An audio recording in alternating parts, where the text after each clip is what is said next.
entering the realm between the hidden and forgotten, a slipstream caught between realities, a secret museum of the esoteric, the private library of shadows, all taking place in a world forged from mystery and caught between logic and myth. You are entering ParaReality.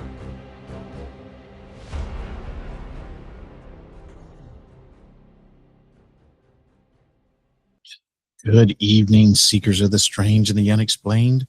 Welcome to ParaReality, a place where shadows whisper, mysteries linger, and the line between fact and the unknown grows razor thin. I'm Sandman, your guide through the hidden corridors of reality.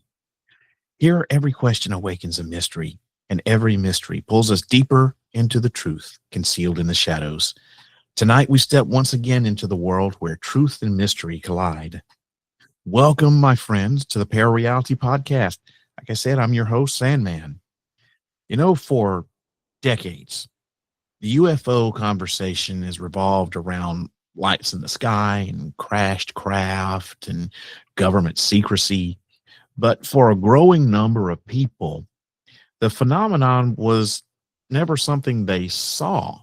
It was something that followed them home. Tonight, we're stepping away from radar screens and military encounters and into the deeply personal aftermath of contact. What happens after the experiences stop, after the memories surface, after the fear, confusion, and disbelief settles in? After you're left trying to reconcile what happened to you with a world that insists that it couldn't have. For many experiencers, the real story doesn't end with the Greys. It begins there. The book, Children of the Greys, Aftermath, isn't about invasion timelines or secret space programs. It's about the psychological and emotional cost of long-term contact, the ripple effects across families, and the struggle to make sense out of experiences that don't fit neatly into belief or disbelief. This is part of the phenomenon that rarely gets discussed, the quiet years afterward, when questions don't go away and the answers don't come to us easily. Tonight on ParaReality, we're exploring what remains when the encounters fade and what it means to live with the possibility that contact was real. To learn more, you'll have to tune in, and find out. But first, ParaReality is a proud member of the Evergreen Podcast Network. For more information or to check out other shows on the network, please visit evergreenpodcast.com.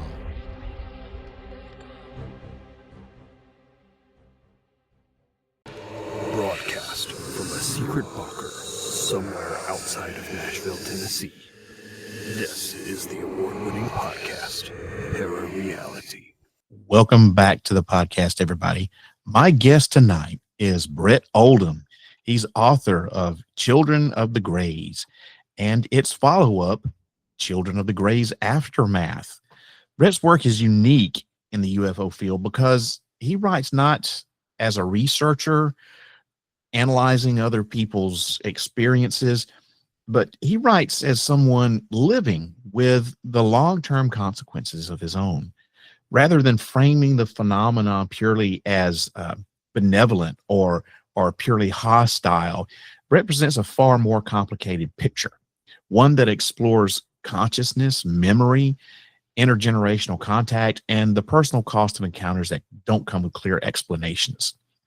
His focus isn't on convincing skeptics or promoting fear narratives or anything like that. Instead, it's on understanding what these experiences do to a person once the encounters change, slow down, or just stop altogether, and how those experiences reshape identity, belief, and reality itself. So tonight, we're talking about the aftermath, how contact lingers, how it affects families, how you move forward when the experience doesn't come with closure. A good friend, Bret Oldham, welcome to the ParaReality Podcast, or should I say welcome back to the ParaReality Podcast. It's been a while. It's been a while, Sam, man. I appreciate you having me back on. Yeah, I really appreciate you being here. What you wrote your first book, Children of the Graves, back in what, 2013? 2013, yeah. It's been a while since the follow-up. And I was you kind of dropped off the scene for a little bit.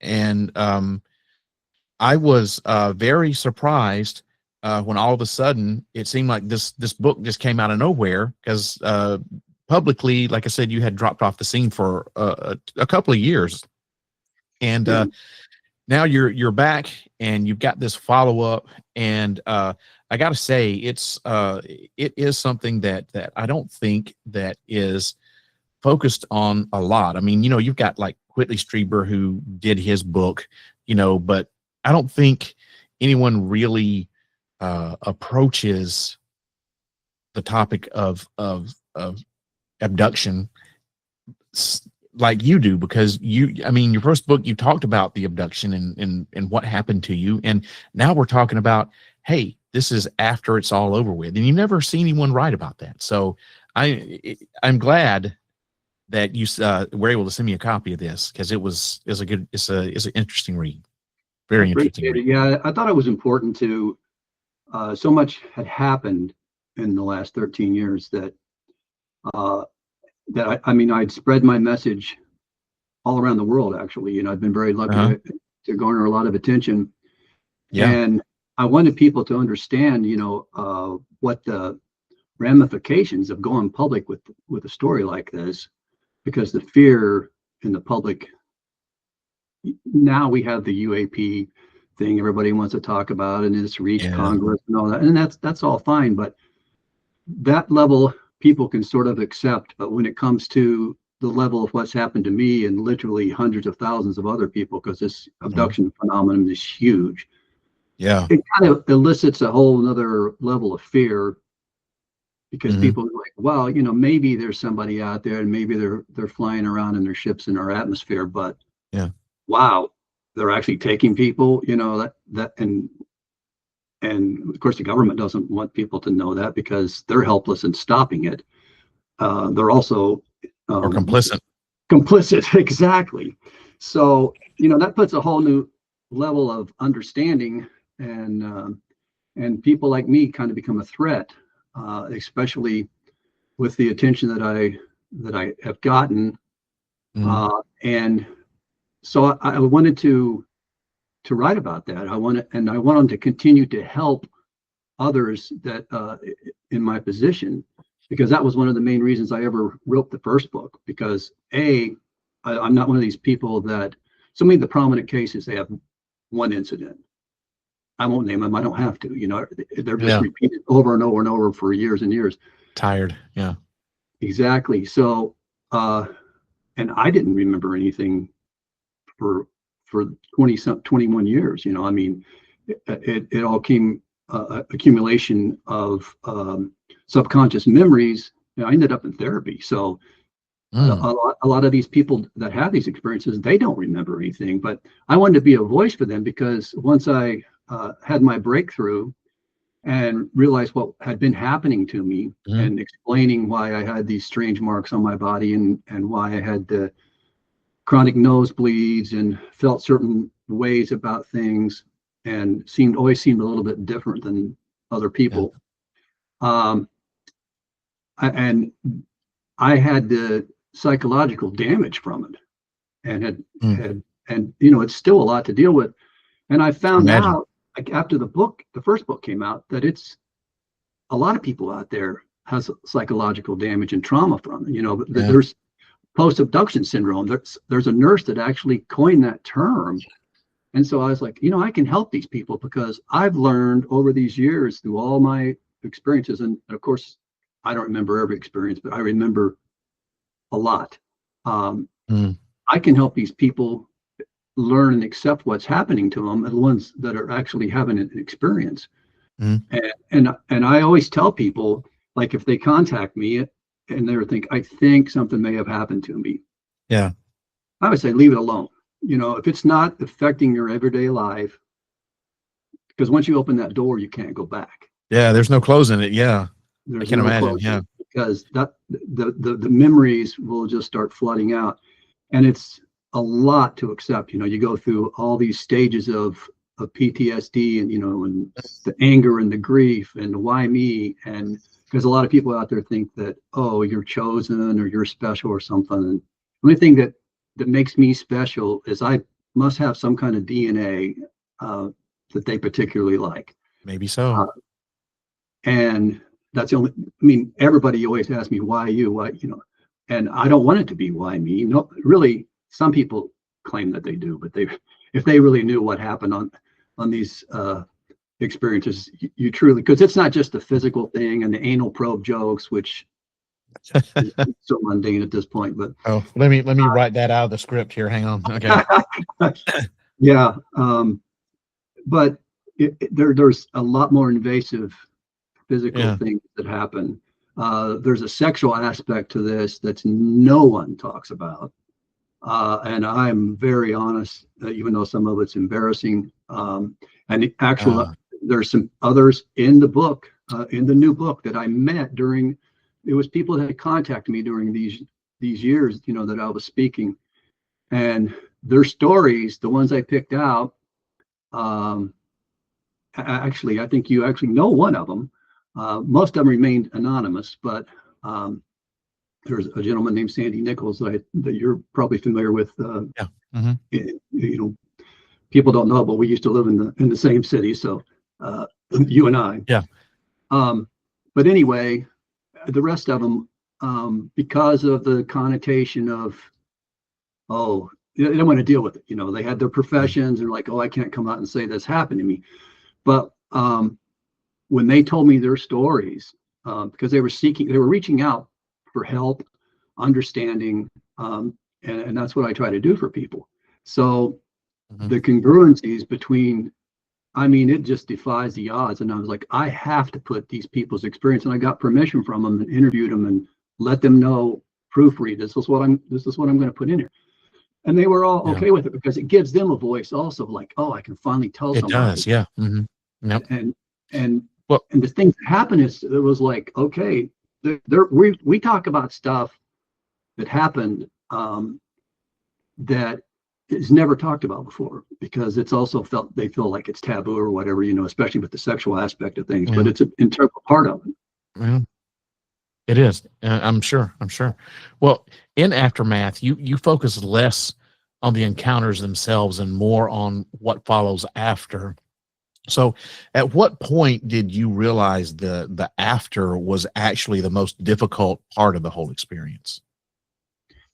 When you get to that level of, this isn't going to stop, so you have to learn, like, either I let it in me, because I years ago, I was in a group chat with people, abductees, like from all over the world, actually. And there would be 20 some people, and you could see some of them on the screen or whatever. It only held so many cubicle things, Yeah. And that year was a really bad year, because there was 3 people, and one from this particular group, and I really had a feeling he was over in Europe, who committed suicide.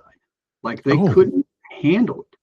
And they would talk about the anxiety, and that's initially how I ended up in therapy, because of the anxiety. And so, I was like, look, I got to accept this, or it's gonna do me in also, because the agoraphobic and stuff like that. And here I was an athlete when I was younger, so I was in front of people. I'm a musician. I've played lots and lots of shows. Not a person that's has trouble going in public. And I got to the point, like, I didn't even want to leave the house, so it's crippling. So the psychological damage. And so when you realize, you have to change your perspective. You just have to look at things in a different way. And so what I initially started doing, I got heavily into meditation, which was very helpful. Because even when this happens to you, like, your religious beliefs will change. It really will. And I can imagine. And then you also feel like You see man's ego, how we think we're, the supreme beings of the universe, and we're just so far away from that. It's almost comical. And they look at us like that as well. We're a physical specimen, at least pertaining to the Greys. We're a physical specimen, and that's why they use us for the Hyper program. But intellectual, not so much. Well, many people assume that the trauma ends when the encounters stop, but based on your experience, how accurate or maybe inaccurate is that assumption? The trauma, that gets where the PTSD kicks in. The PAS, the post-adoption syndrome. It's like when you come to that realization, like most people think they're crazy. That's what people, even when I came to that realization, I did not tell my therapist. I was like, I didn't want to accept it, so that it's trauma enough going through that, but then you got to deal with the trauma of society, of our society. It's like, I can't tell anybody. I it's suffering in silence. Like, you can't tell anybody, because then it just, you have to relive it all over again. Then you get called names, which I write about all that stuff in the book, all this stuff I've had to go through, and people, they can't attack me personally or on some kind of a show or something. Then, I've had people go on the reviews on the book, the first book. And I wrote about that in the second book, as one of the incidents, where a guy was so convinced that if I just told him the name of Jesus, invoked the name of Jesus, and no, I would never get abducted again. And I'm like, you think I haven't tried that? I mean, come on, you know. And then one of the ladies in the book, that she was Catholic, and it was the same thing. She was like, "Oh, Mother Mary," she started doing Catholic prayers, and we all try that. It doesn't work. But he was so upset. First, he was telling me how great the first book was, and everything about it, But the minute, this was basically just through emails, but the minute I told him that I've tried that and it doesn't work, he just attacked me. He got on the most terrible review and everything. It's like, this guy just told me how much he loved the book. It was the only time ever that I complained to Amazon. I said, this guy is attacking me personally, not even the book, because it doesn't go with his religious beliefs. His religious beliefs, and I'm sorry, but when this happens to you, you get a whole new perspective of everything. Well, yeah. Well, it doesn't mean that and this is coming from someone who's not a religious person, okay?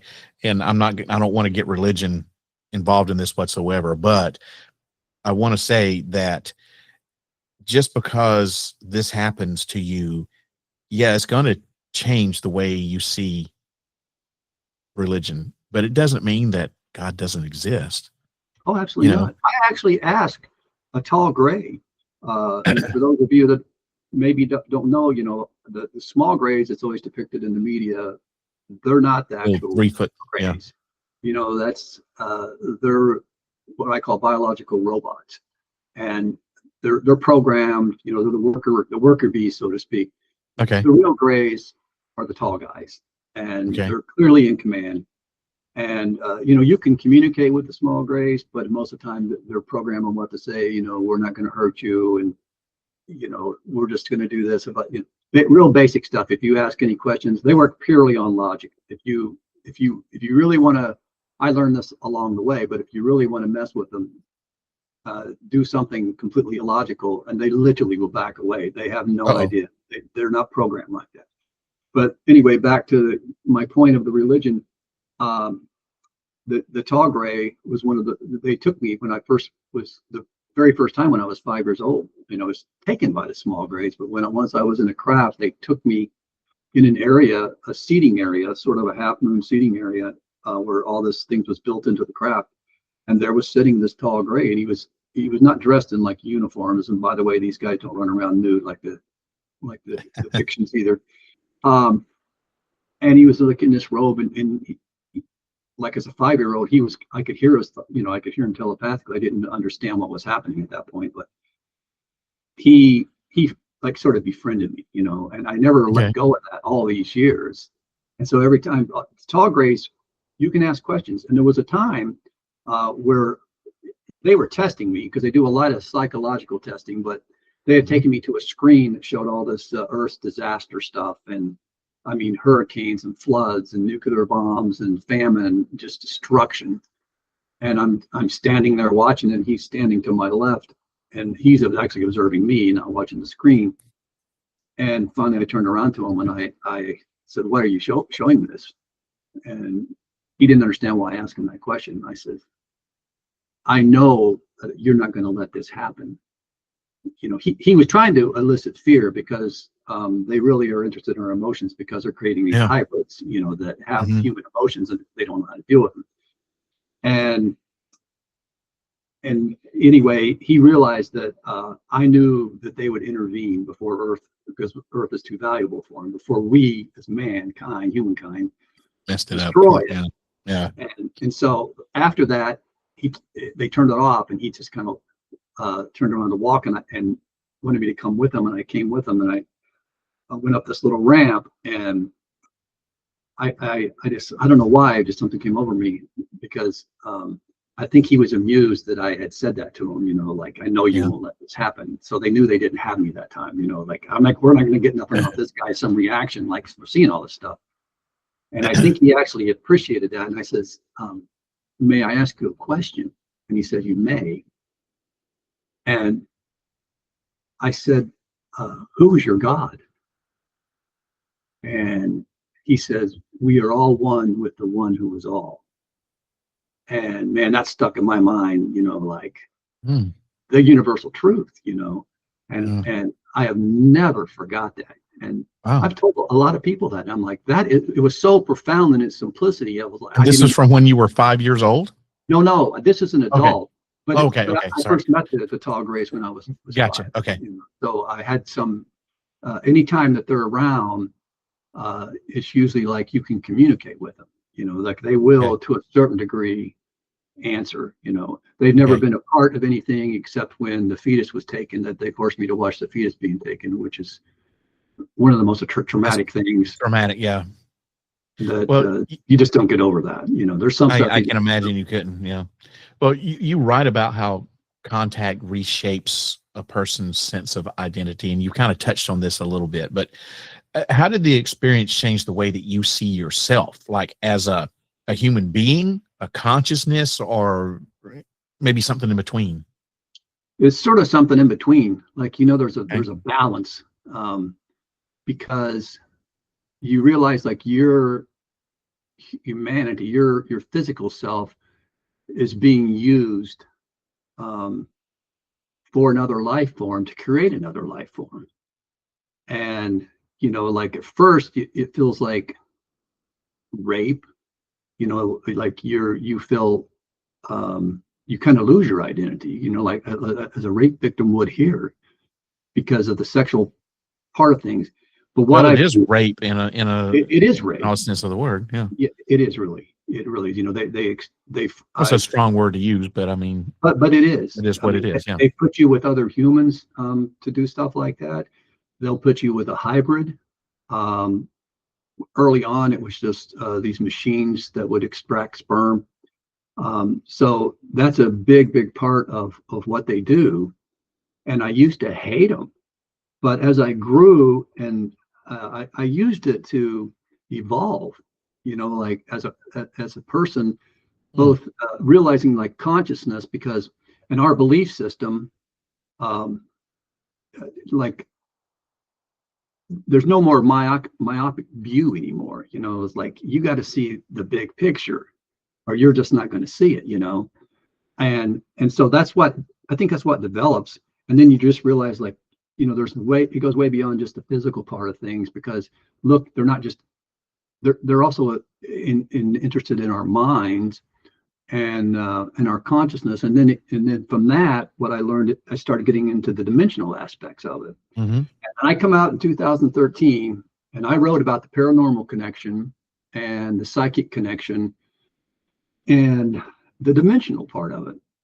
And I mean, I got scoffed at from, you know, there was I did shows where that would be brought up, and they would just change the subject. You know, it's like, stay in your lane, bro. You know, it's like, if you're into UFOs, you got to, you know, if you're a alien abductor, you got to. oh, if you're into Sasquatch, Bigfoot, oh, that's your lane there, and the ghost people, they're over here. Like, no, you guys are all wrong. It's all dimensional. It's all dimensional. And I explained it because I saw how I saw how I didn't know how I was being taken. But they're opening up these portals, literally mini wormholes, because they're evolved to this point. And it took me a long time before they actually showed me, and I think they did it on purpose. But since then, I've talked to countless people. It's like, man, I felt like I got floated through the window or through the ceiling, and it's like, well, it wasn't there anymore, because it's really hard to wrap your head around on quantum physics and stuff. But these guys are so far ahead. And the interesting part to me now, because I was talking about that, to regress back, I was talking about in the book how not only myself, but a lot of people that I met had experiences, especially people that are what I call lifers.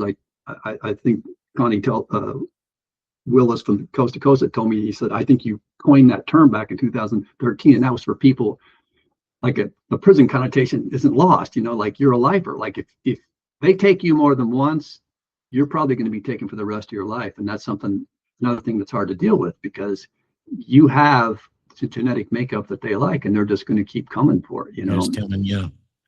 And so, but I talked about my theory was that because we're getting taken through these wormholes instantly into their craft, that it changes our vibrational rate. And by that, we're vibrating at a faster rate. So we become sort of, in this dimension, a magnet, so to speak, a beacon for people who have passed and in spirit world, because the dimensions, I think, actually kind of overlap.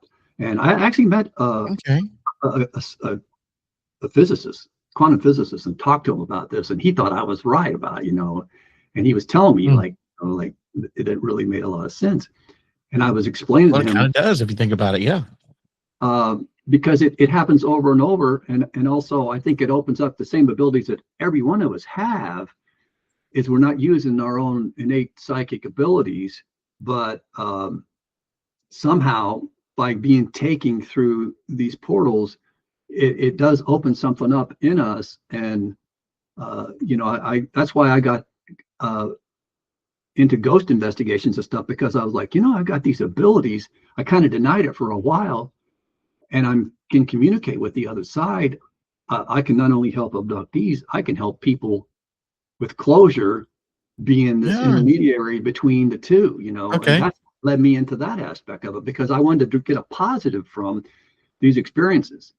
I didn't want it to be just like, oh, poor me, they take me and I do this, they do these terrible things to me, and it's ruining my life, and I'm full of angst and anxiety. Feel sorry for me type deal. Yeah. No, I've never been that kind of person, but it will lead you to that, because you want it to stop. But when you just have that kind of acceptance and draw positives from it, and I go through in Aftermath, I go through a lot of that. Yes. A lot of the stuff that you can do if you've had these experiences that worked for me, because if it worked for me, it can work for you. It can work for anybody, And it doesn't necessarily, I'm not saying you have to necessarily change your religious beliefs or anything like that. I'm just saying, just as a person, your mental stability and coping mechanisms can, if you start to draw, this is one of the things though, but if you just start to draw the positives of it. And then the other thing is you have to look at it the perspective of the aliens. Yeah. Like the aliens aren't us. Like we want to analyze them like, oh, well, we would never do that. It's like, well, yes, we do. Go look at all the animal testing. I'm a big animal activist, so this kind of stuff just burns me big time. And like we're doing all these experiments on these helpless animals, and you could say, yeah, for scientific research, for medicine.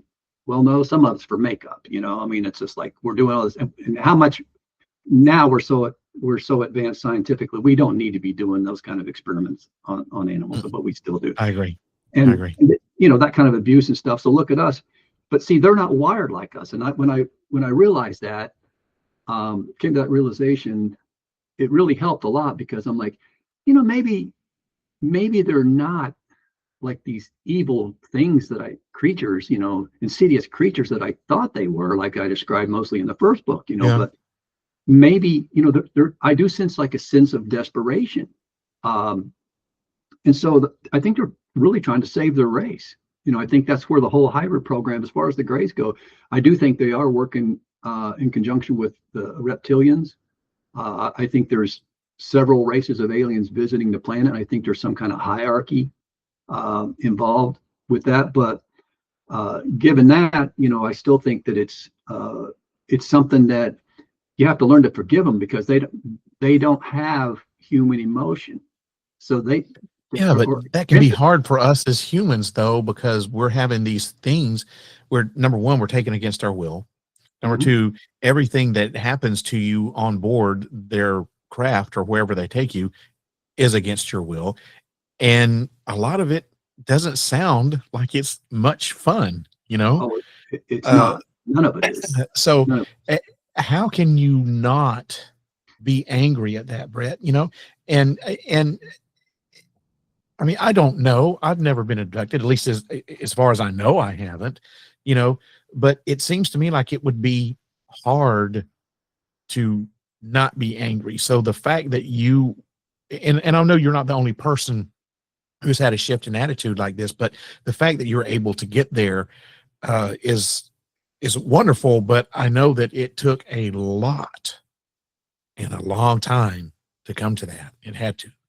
Yeah, it's not a quick, easy process for sure, but it has molded me into who I am now, and that's something I'm actually proud of, because, you know, I know like I have that kind of strength in me. You know, a lot of people don't get a chance to realize that, you know, until you've endured certain things in life, and this is a very unusual things.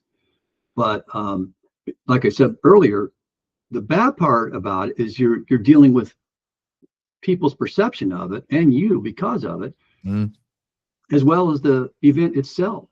So, you know, you're getting it both ways. And that was a narrative, man, I want to change that. You know, that's why when I did this, I wanted to give as much proof as I possibly could. And it started out like I was just like, I had scars on my body that was unexplainable. And I went to several doctors, and they would say, "Oh, did you have surgery here?" You know, like, no, I haven't had any surgery. You know, at that time I have now, but at that time I hadn't. And matter of fact, as recently as like 2015, when I was living in Tennessee, I had a new doctor, and I was like, you know, I'm just going to bring this up again. And she's asking, do you have any more questions? I was like, you know, I've got this. I got some puncture marks under my rib cage and stuff too. These marks on my lower back, which is another chapter in the book from another lady that had the exact same thing, which is crazy. But and so I was like, I don't know what this is, you know. And I was just like playing dumb about it. And so I showed them to her, and she's like, "Oh, this is very odd," you know, and she could see them and all this. So she goes, "Well, there's a special blood test. There's a disease, you know, that people can cause scars on people. I'd never heard of it." And she goes, "I can run a blood test for it," you know. And I was like, "Okay, let's do it." You know, you're drawing blood. I'm here already I was during my annual physical doing a blood test. You know, I was like, "Sure, draw another vial." So she did, and so when I got the results, she actually called me, which is unusual about this particular thing. The other results, not, you know. And she said, "You know, you don't have that disease," which I already knew I didn't. But she says, "I showed it to another physician here in the clinic, and neither one of us could explain how you got those scars." But that's happened to me several times. But it started with that, you know. So I knew that was really unusual to have that kind of stuff. But then after I got the special blood test and everything for that, one of the cases I was taken with, one of the incidents I was taken with another witness, you know. So there was two of us, and that was the incident with the fetus being taken. And we had lost communication over the years, and I go into great detail, even picking up from the first book, which is in. I go into more detail because I got regressed and learned more about that incident. Well, I was filming a pilot that never got aired, but they brought in a regression person. And anyway, we did, I think it was Monsters and Mysteries in America or something was called, and flew out to Vegas to do it. And they got a hold of her, and she agreed to talk, and they filmed us separately. Hadn't spoke to her in years. I saw that show. Yeah. The producer came back, and I said, "How'd it go?" And he goes, "Man, she remembered it exactly like you did."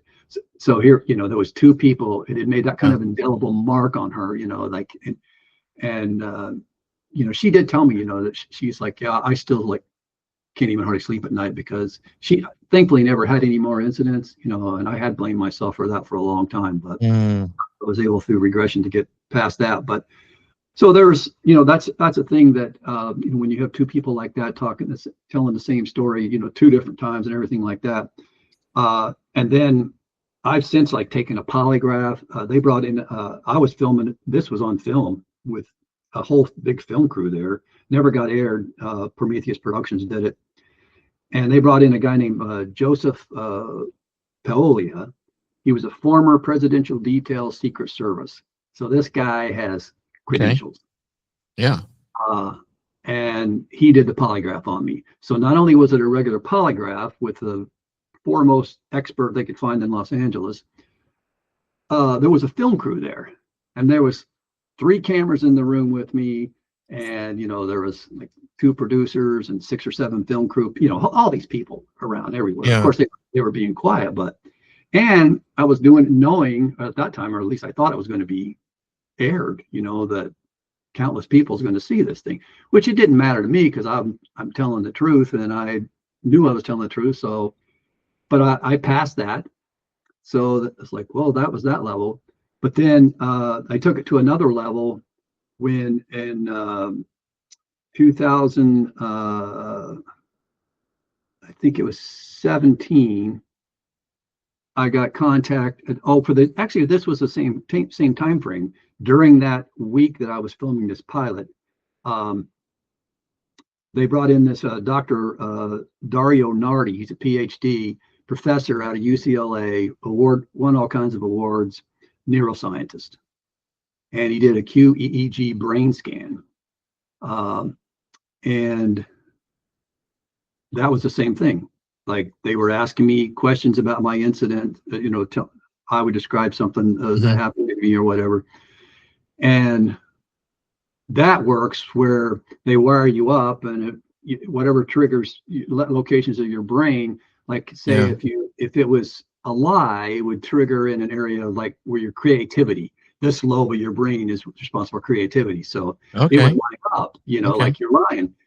Well, mine, he told me, he's like, you passed with flying colors. He said, when you were talking about the things that happened to you, the section of your brain, your lobe that has to do with memory activated. And he says, not only did your memory lobe activate,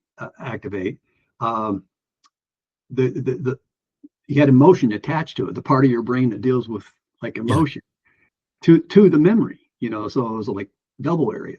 Wow. And so I only did that once because that never aired. So they called me back to film another show, which you ended up being on, an episode called The Taken on Ancient Aliens. It's season 13, I think, episode 9.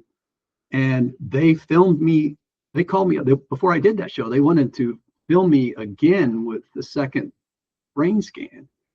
And I think I remember seeing something like that. Yeah. They show it on that episode. Yeah. And this time Nick Pope was asking me the questions. And once again, Dr. Nardi, even after we did it that time, he showed me the results like right then. He's like, look, this is the brain. He was explaining it to me. He's like, so no one's ever did that, let alone do it in front of a television crew and have it aired to 2 million people, or more than that around the world, So I kind of almost, by this time, I was starting to get on the radar of people that wanted me quiet. And, and so once that happened, and I gave that kind of proof, that they literally showed up in my driveway in the black SUV and, basically threatened my life. I actually came here twice. And after that, I was like, you know what, this is too much. I've given a lot to help, and I didn't think it was worth it. So that's why I kind of went quiet That for almost 3 explains it. years. Yeah. Yeah. Well, we're going to have to stop right here because I'm way overdue to do a commercial break. So we're going to pause for the cause here. I'm going to see if I can pay some bills. I'm going to let you guys listen to this, and we will be right back with my guest, author of Children of the Greys Aftermath, Bret Oldham. We'll be back after this. Hey guys, I'd love to hear from you. Do you have a story, a question, or a topic you'd like me to cover? If so, you can reach me directly by email at sandman@parareality.com. Or for a more personal touch, you can just call the Secret Bunker at 615-461-5001 and leave a message. Just know that by calling, you're giving me permission to feature your voice on the podcast. Again, that number to call is 615-461-5001. You want to stay up to date with all things ParaReality? Then follow me on all major social media platforms. You can find me on Facebook at sandman.parareality, or you can follow me on X, Instagram, Blue Sky, and TikTok by looking for my handle at ParaRealRadio. You can also subscribe to my YouTube channel by looking for ParaReality 1. That's ParaReality with the number 1 behind it. And don't forget to visit my website, ParaReality.com.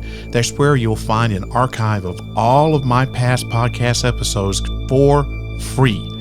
You can also find the latest in paranormal news from all around the world under the Para News section. Your support means everything, whether you buy something from my store or leave me a positive review on whatever podcast app you're listening on. A 3-star or higher review goes a long way in helping this podcast reach new listeners, and I would truly appreciate it. Thank you.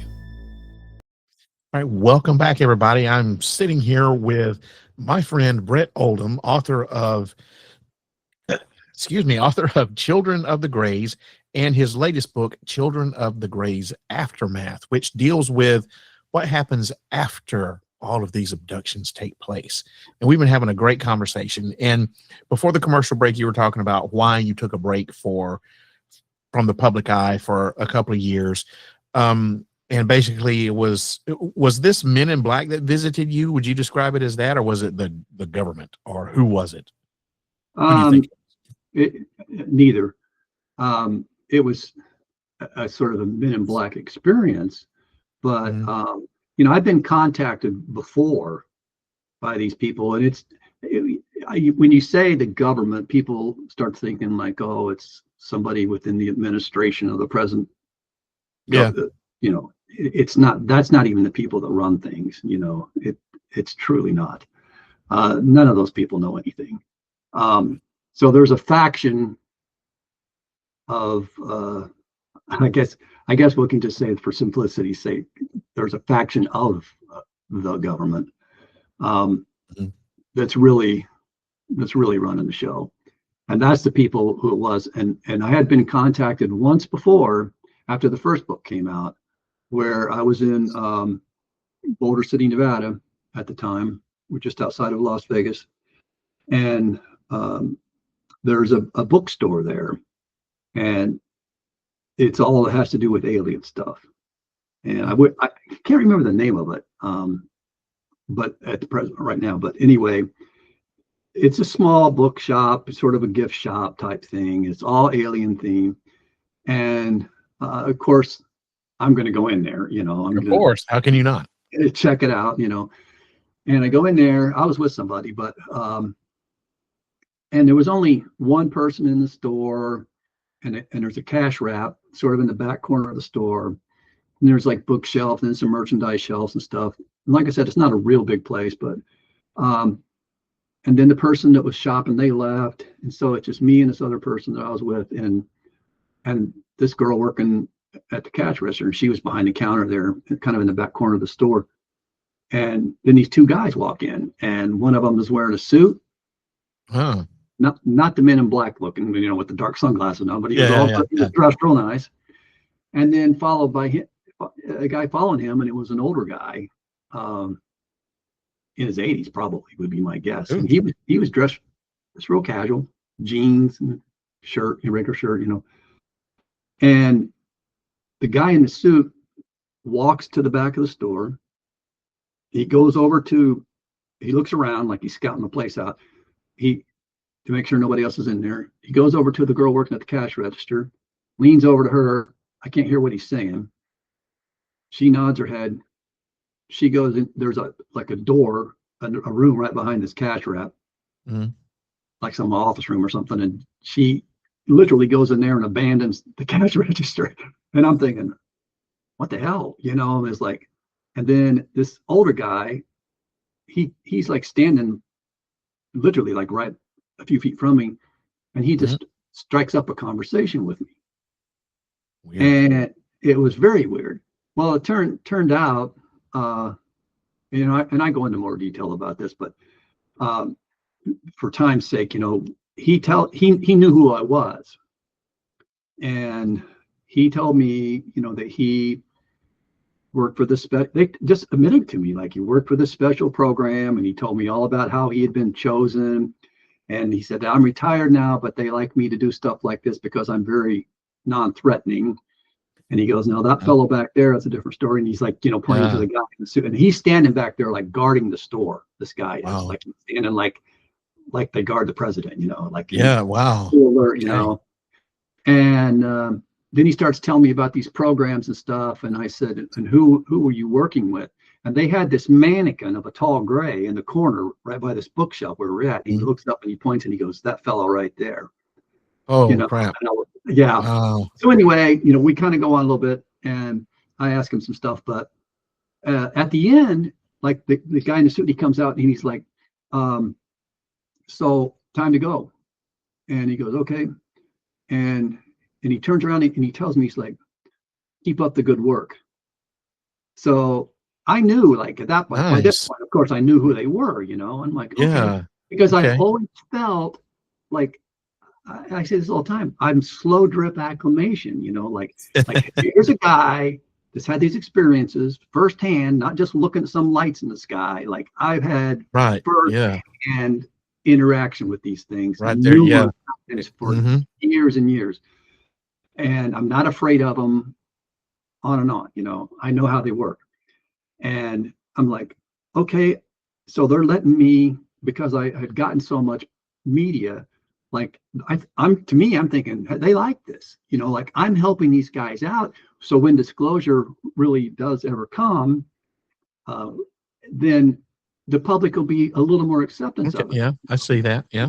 Because, and I still think that but what happened is, like, this time around, this is what really confused me, was that here I've given like this loads of proof, like proof beyond anybody that's had these experiences has ever done, ever. And I did it under the pressure of being televised.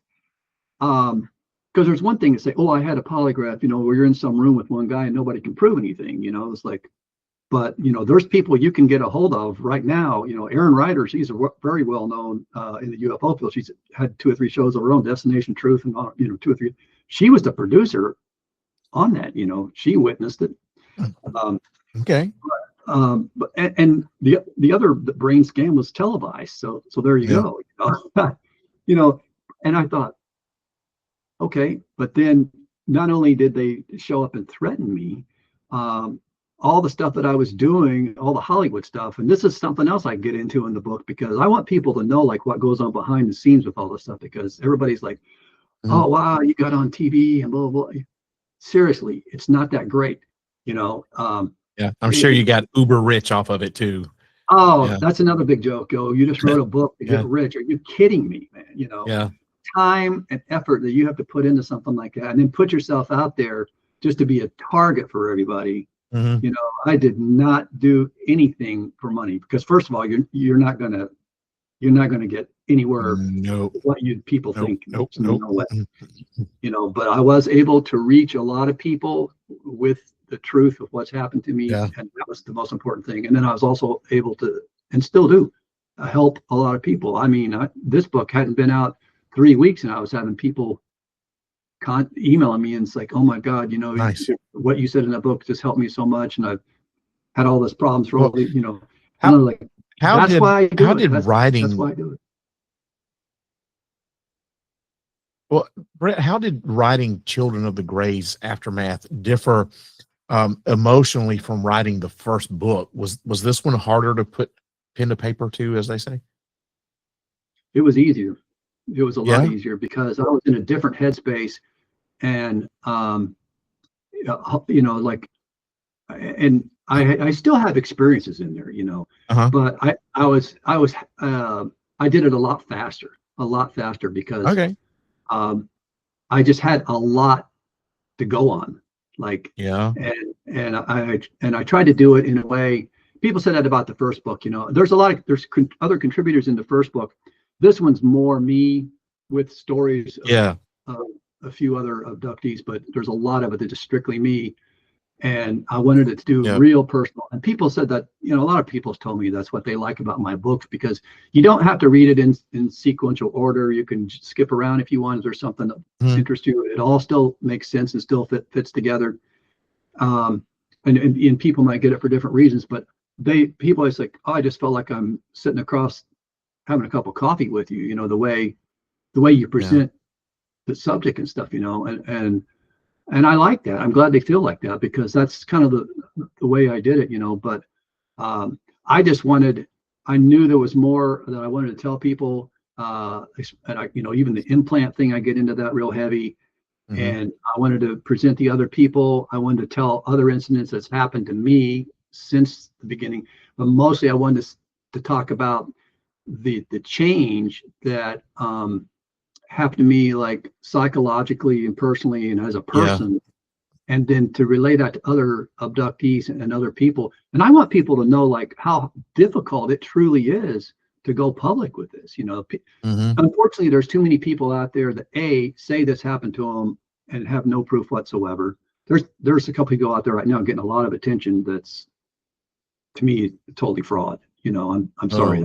I just, and I wish. There's been times that I've thought about, like, going undercover and just calling these people out, I just want people to show behind the scenes. Like, there was the powers that be cut me off out of all television stuff. There was stuff, and I go into great detail, which we don't have time for, where they went in, blackmailed me after that episode, which you're appearing in, and as an audience member in Pasadena. Right. And that was the beginning of the end of the Hollywood stuff. I had a pilot filmed that got cut. I was booked on flights to go do the Unexplained with William Shatner.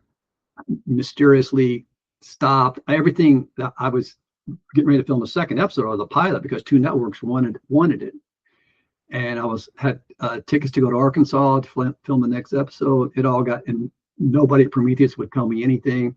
And even after the success of the Pasadena convention, where I was a feature on the panel, that was a huge event. Huge event, massive audience. 3,000-4,000 people there. They had, you probably couldn't see, but there was people the second time standing, a couple, 200 or 300 at least, standing in the back of the room. Yeah. They asked me to go to the East Coast and do it, because the producers afterwards, like, oh my gosh, this was, but that didn't happen. I got ghosted. And so I have, like, literally zero interest in all these Hollywood people, and some of the people that's on television now. Well, they're not who you think they are. Let me tell you. Well, why do you think that happened to you? Were you too much truth? Truth, because I proved it. I'm saying these things, and I give. You can't. People say you can fake a polygraph, and maybe some people can. The brain scans, you can't, and I think that's why they arranged for me to take a second one, because I think they wanted me to fail, and I didn't, so I did it 2 times. And I think at that point they were like, this guy, we gotta quiet him down, because maybe they weren't controlling the narrative as much as they wanted. Maybe they wanted to slow me down. Well, we all know that whoever they are, love to control the narrative. So I think that plays a big part into it. You're probably right. I would agree with you on that. Yeah, it did. Well, it's good to see that you have had enough of being silent, and I'm glad that you came back and are doing this, because I think it's much needed. I mean, like we talked off the air before we started recording. It's really a unique perspective that you're approaching this at, and I really think it's much needed. So I'm glad that I appreciate it. I'm glad that you decided enough is enough. So there are so many questions I wanted to get to that we didn't get a chance.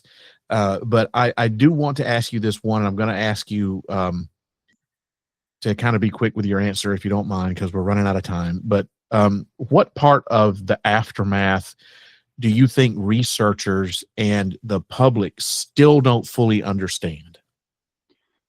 I think one of the scariest things is the implant control. And that's one of the few fears that I have still left with this, because I've been through so much. I've kind of worked really hard on overcoming fear of it or anything associated with it. But I go into pretty in depth about that, and that's an aspect of it that's very rarely talked about. And I mean, you're talking nanotechnology implants where what is it, a million, size of a millionth of a millimeter, like that's microscopic, literally. Yeah. That they have the capabilities of doing with these implants. That'd be hard even for us to find with our technology that we got today. No, you're not going to know. And so that is probably the most alarming thing that people need to know about, because if they're alarmed by just the fact that this is phenomenon is happening, that aspect of it is really, really scary, because that kind of control, and I guarantee you that they're at that level and they're doing it. I've experienced it as well. I'm sure many others. But if they really want to get, if you start getting into world leaders and stuff like that with that kind of technology, or if we get our hands on it and are able to do it, we're in deep trouble. Bret, I have two final questions that I want to ask you, and I ask these questions of all of my guests. And the first one is, where can people find your books? On Amazon. Just search for the books. There's also links. I have a website, BretOldham.com. Easy. I'll have Bret it right with one down here. T. Okay. I got links to both books, the first one and the second one.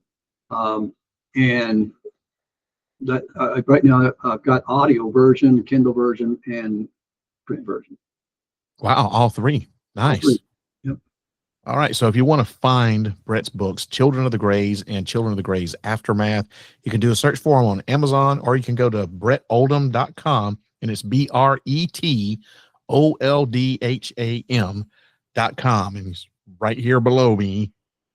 Just go to BretOldham.com. And last thing, should I say, what do you say to someone who may be listening or watching this episode right now, who may recognize pieces of their own experiences in your story, but they're afraid to explore them further? And how can they get help?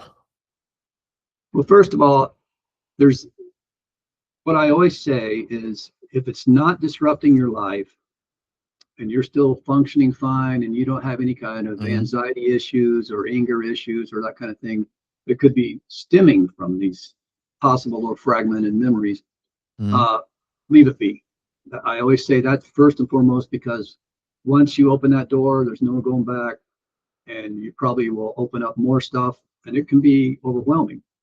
If you do remember more and more stuff, and you're thoroughly convinced that you're having these experiences and it's starting to bother you in any kind of psychological way, then the first thing you need to do is to talk to somebody about it. Don't hold it in. I did that for years, and it was because for me it was like, you in those days, man, there was like nobody. It's a lot easier now. Yeah. So you do have that going for you, and there's people that'll listen to you. There's even therapists out there. You just search, just get on chat and search, for therapists for abduction experiences, alien abduction experiences, and you'll find people. There's people to talk to. But that's the first thing. Start from there and see where to go. And I have like pretty much a chapter devoted to that, and a lot of different advice that I tell people what to do and how to do it, what I've done, because I've done it.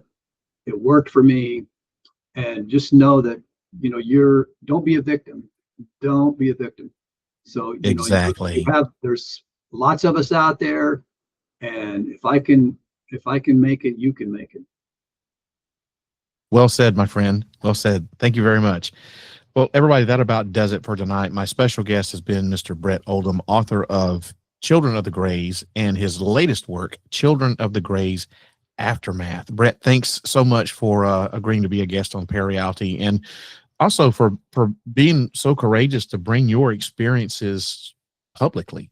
I think we need more people like that, and I really, like I said, I think that the way you approach the aftermath of the whole thing, I think is very unique. And so thank you for being on the podcast. We're going to definitely need to get you back, because God, there's, like I said, there's a ton of questions that I just need to get a chance to ask. So we got to do a follow-up on this. And I want to send a very special thank you to you, the listener, for listening. And before I close it out, I do have a couple of more things you guys got to listen to. Still got to pay some bills. Bret, I'm going to ask that you hold on the line here for just a little bit until we're done. Sure. We'll be right back. You've listened to the stories. You've questioned the truth. Now it's time to wear it. Head over to ParaReality.com and check out the official ParaReality merchandise shop. T-shirts featuring the official podcast logo, the iconic ParaReality all-seeing eye, plus mugs, hats, totes, pillows, stickers, and yes, even something for your pooch. But while you're there, don't stop at the merch. Look a little closer. Dig a little deeper. Somewhere on the site, you'll find the entrance to the secret bunker, the members-only section of ParaReality.com. Inside, the ParaReality top-secret files. Real FBI documents on UFOs, aliens, Bigfoot, Adolf Hitler, and more. Plus classified audio, some of the strangest messages ever left on the secret bunker hotline, and access to a secret podcast side project that's never been released publicly. And here's the best part. It's all absolutely free. Once you're in, don't forget to claim your free ParaReality Podcast Secret Bunker t-shirt. Just make sure you place your order. The truth is out there. The bunker is waiting. Visit ParaReality.com and find what you weren't supposed to. Tonight's conversation with Mr. Bret Oldham wasn't just about, well, it wasn't about proving anything at all. It wasn't about convincing skeptics or validating believers or drawing clean lines around an experience that refuses to stay inside them. What we talked about tonight was the part of the phenomenon that rarely gets any airtime. It's the aftermath, the years that follow, the silence, and the unanswered questions that don't fade with time. In Children of the Greys Aftermath, Bret Oldham doesn't ask us to accept a narrative. He just asks us to sit with one, to consider what it means when an experience changes you, whether anyone else believes it happened to you or didn't. And maybe that's where the real mystery lives. Not in the craft, not in the beings, but in what happens to a person who has to carry an experience that doesn't come with closure or confirmation or even permission to talk about it. So whether you see these encounters as external, internal, symbolic, or something else entirely, one thing is hard to ignore, and that's the impact. It's real to the people who live with it. And maybe the most uncomfortable question isn't, are they real? But what if they are? And we're only just beginning to understand the cost. As always, you don't have to believe. You just have to listen. I'm Sandman, and this has been ParaReality. Until next time, keep asking questions and stay curious. And I certainly hope that you enjoyed tonight's episode of ParaReality Podcast. Our next episode will drop on February 27th, 2026 at 8 o'clock p.m. Central U.S. time. It's going to be another ParaReality flashback all the way back to season 1, episode 2, the second episode I ever did. So make sure you tune in and find out. I hope that this podcast opens up your mind in new ways of thinking, expands your consciousness, and produces a change in the way you see the world. If you wish to change, you must lift the veil of ignorance that has been cast over your eyes. Only then will you see the true power of the universe. Hope you have a wonderful evening, a great weekend, and I'll see you again soon. Good night, everybody. If you wish to change, you must first lift the veil of ignorance that has been cast over your eyes. Only then will you see the true power of the universe.